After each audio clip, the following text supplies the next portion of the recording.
I was there. I saw everything. But I wasn't merely an observer. I made it all happen.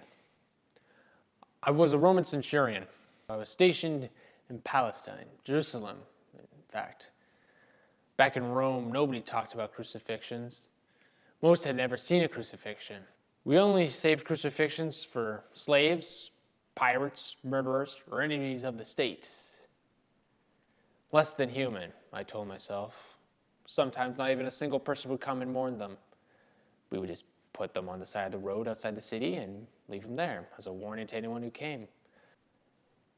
You would start to ignore the cries of agony after a while. Most of my men would just gamble and tell stories.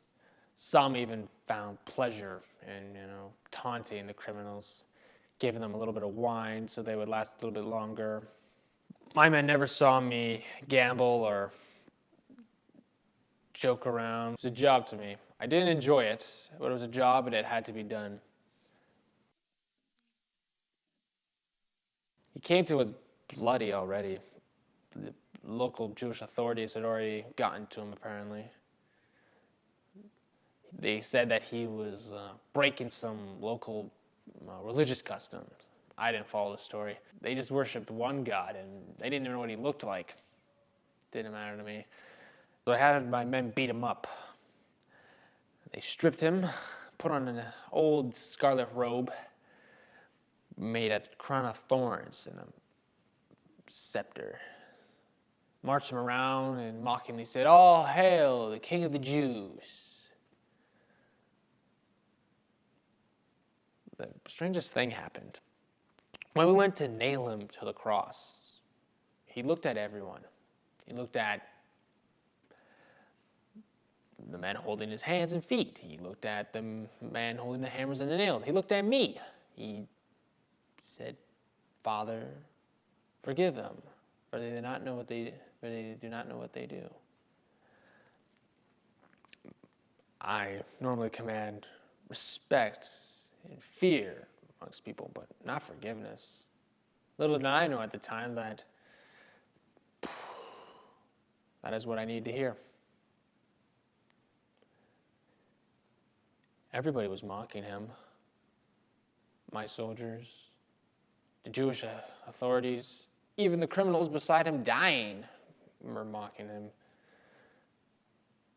We were even given a little plaque that said in Greek, Latin, and Aramaic, "All hail King of the Jews," or something along those lines.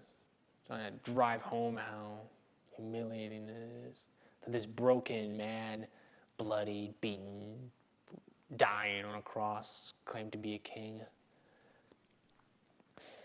But then, by late afternoon, it was very dark, incredibly dark.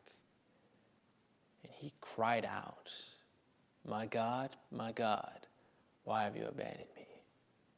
I didn't understand what he meant, but now I think I do. Because at that time, it seemed like the whole earth was shaking.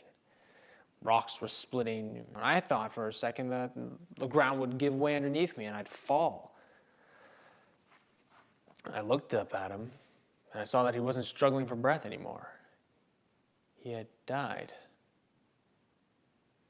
It was at that moment that I realized what I had done. It was at that moment that I realized why I was here, why I was sent to this backwater province of the empire. I cried out, surely this man was the Son of God.